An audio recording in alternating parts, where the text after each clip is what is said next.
travel down the road and back again. Your heart is true, you're a pal and a confidant. And if you threw a party, invited everyone you knew, you would see the biggest gift would be from me, and a card attached would say, thank you for being a friend.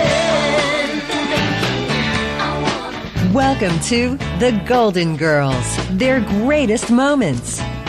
Tonight, never-before-seen bloopers and outtakes. A rare performance for England's Queen Mother.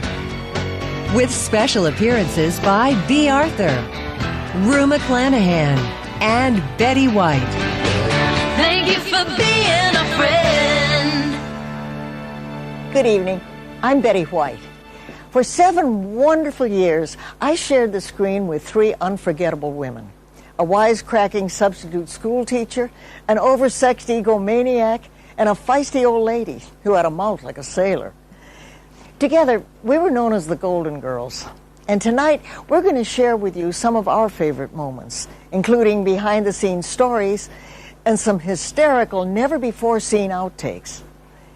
We're going to start with a few scenes featuring Dorothy's mother, Sophia Petrillo, played by the remarkable Estelle Getty.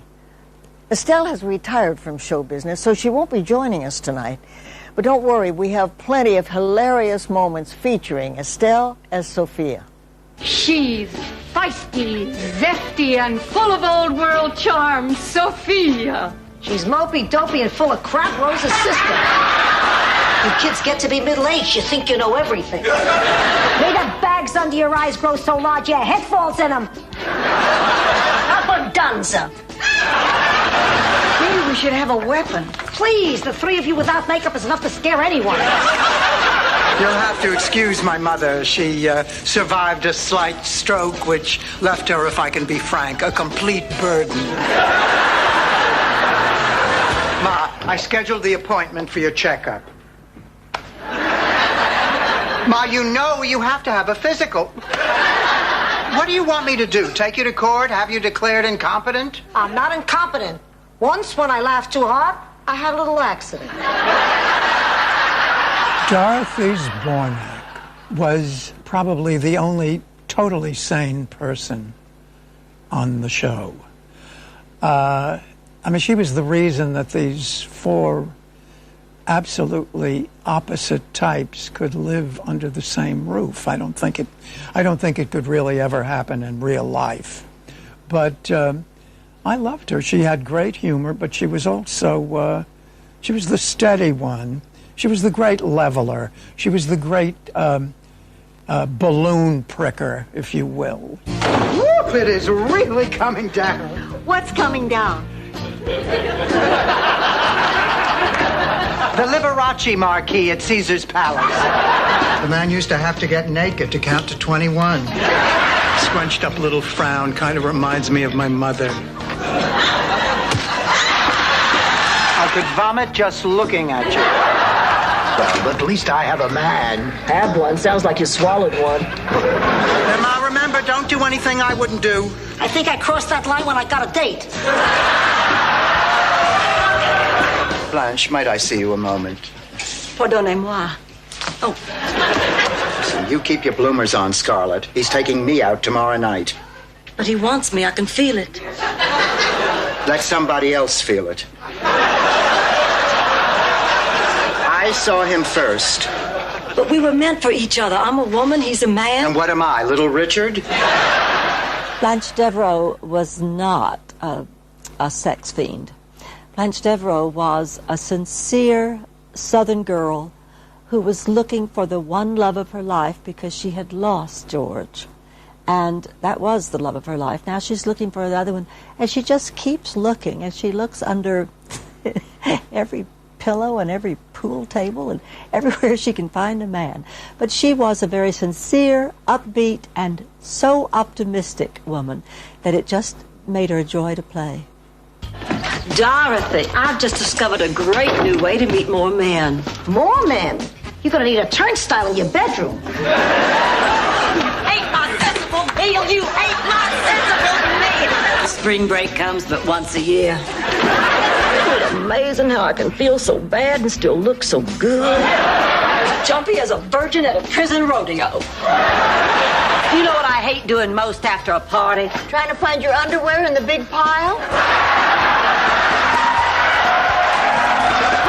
My God, I've got goosebumps. Mel will be here any minute. Honey, why are you so jumpy? You've been out with Mel 1,000 times. I know, but now there's more at stake. Everything's changed. It's all new and exciting. In many ways, I feel just the way I felt when I was a virgin.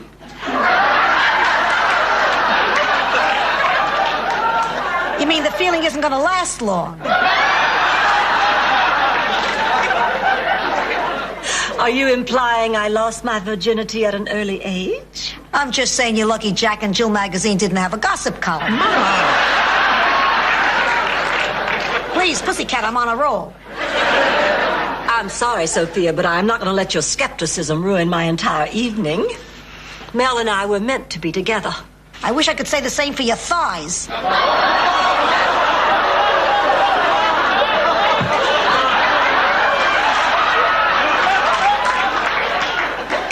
Tonight.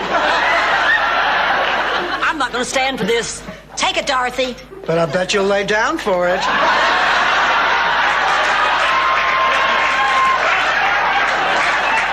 I loved Rose. She was terminally naive. She wasn't dumb. She was just terminally naive with a heart of gold, but she had a Viking temper. She had her own private agenda to life.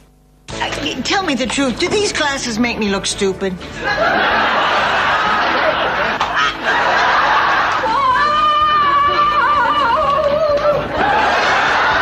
You're not going to believe this, but I have a St. Olaf story about this.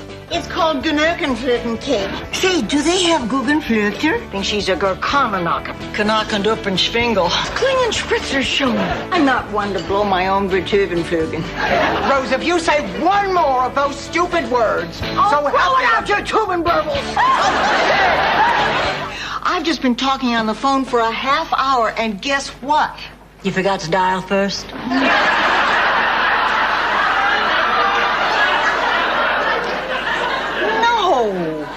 You held the receiver upside down. It wasn't even the phone, it was the TV remote control. No. A shoe?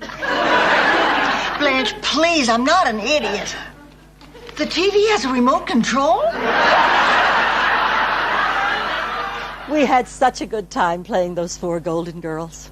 We were outspoken, outlandish, and very often outrageous. And when it came to the sensitive subject of sexual relations, we could say and do things that other network sitcoms wouldn't dare touch.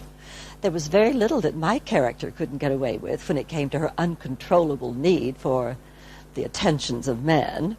Perhaps because we four played single women of a certain age, the show got many of its biggest laughs when the writers dealt with that universally beloved subject, sex. I take very good care of myself. I treat my body like a temple. Yeah, open to everyone, day or night. I would have died if I had ever caught my parents having sex. What, you never walked in on them? Once, but they were only playing leapfrog. Where's my heating pad? How should I know? If this isn't it, I'd like to know what other electrical appliance you're using under that blanket. Tony Del Vecchio is a dreamboat. I wouldn't mind glancing over at the night table and seeing his teeth next to mine. I would lend you my pass to the jockey's lounge, but you don't want to date a jockey. The sex is over too fast, and afterwards, the only nice thing they have to say to you is, good girl, good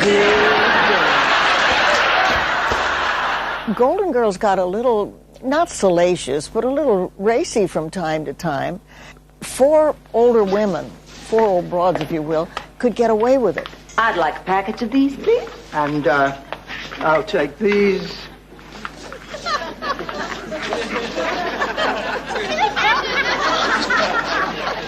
No, thank you.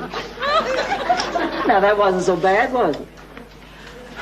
Joe, I need a price check on some condoms. These three